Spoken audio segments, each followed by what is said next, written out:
Hi, this is Jordy again. I wanted to show you a little bit on the forage that I feed my pigs. Wilma and Napoleon here, as they're sitting having a great time, hoping that they can get some more pea husks to eat. And here, you dump these out. Eat some of these. Napoleon eats his greens better than Wilma. I don't know why, he just likes them better. But I feed them a cheap sweet feed. Here you go. I feed them a cheap sweet feed from Tractor Supply. Just real cheap. It's like $7.50 for 50 pounds. That's their main food source. Other than that, I feed them about 50% of their diet is in greens, and that's figured by dry weight. So if I was to get all the greens that I cut for them and dry it out, it would weigh about equal to the weight of their sweet feed. I mean, there's some things that they don't like to eat, and there's some they do.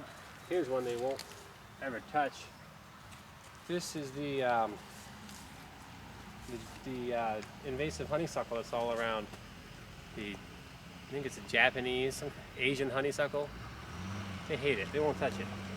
Not one bit. They won't eat any of the green off of the little poplar shoots that come around too. My rabbits will, but the pigs hate it. What the pigs really like, surprised me, one of their favorite foods, turns out it's actually pretty good for them, is the woodbine that grows up all the trees and makes you think that it's poison ivy. Here you go. Here you go. They love woodbine. You got a mouthful. He's eating peas. You want this, Wilma? Here you go. Yeah, I thought so. I thought so. They really like the woodbine. They really like the violet greens here. I got a lot of violets back here in the woods. They like those a lot. Yep. Something about them must be sweet or something. I mean, for the most part, I come back here when I'm going to feed them. I'll bring my machete and I'll chop up a good size of, well, all the mixed greens that I can get. We can get a few here. We got some, ooh, that's a raspberry. Get some woodbine, some of whatever that is. Avoid the raspberries. This looks like wild spinach. We're getting a lot of that wild spinach, but really, I mean, I try to avoid some of the bigger stocky stuff for the most part, because they don't digest it well, even though they might end up eating it. I want to give them the food that's better for them.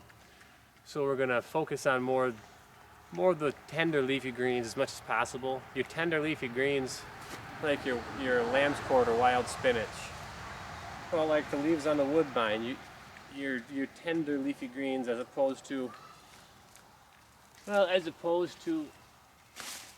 the stems like this. The leaves on this is great. With the stems, there's not a whole lot in the stems once these plants start getting older. So, oh boy, now you're getting hungry, aren't you? Here you go. So those tender leafy greens, they're much more digestible. They've got almost twice the digestible energy in them as your more stemmy plants like long stem grasses and just woody stemmy plants.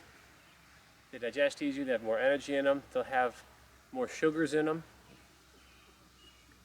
and they have less fiber. So overall, they're a lot better for the pigs. If you're gonna do more of a wild fodder diet, there you go. You like that. Yeah, that's got those little daisies in it that you like.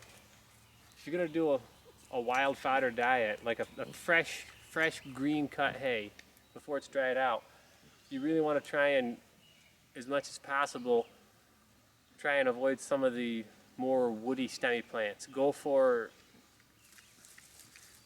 well, like the woodbine, like burdock. They like the burdock. They really like the leaves off of the wild daisies and the wild coneflowers, echinacea, that sort of thing. They like grass an awful lot, but I try to not give them too much of the stemmy stuff. I save that for the rabbits. If I'm giving them grass, I'll cut it down and let it regrow so that it's not so stemmy. It's more just leafy and blades of grass. Then they can digest it a lot better. It's not as hard on them. They get more out of it. They do really good on the clovers too. Clovers and your root crops. They're just starting to learn to eat turnips, but Wilma doesn't like turnips. She wants the turnip greens, but she won't eat the turnip roots. She's picky. Napoleon will teach her how to do it. Yeah, you're a good boy. You're a good boy. Good boy. So, alright, that's how I feed my pigs. I mean, I go pretty darn cheap. I don't spend $10 a month on my 2 pigs here. I can't afford to because they're small pigs and I'm trying to not just break even, but come out ahead on the cost of their meat. These pigs will end up being butchered at some point after Wilma is successfully bred. Then I'm probably going to save the female out of her litter and use that to replace Wilma. Wilma's getting big and she's not really economical to keep feeding at that point. So yeah, that's the standard plan I'm going by. Good job, guys. All right, thanks for watching.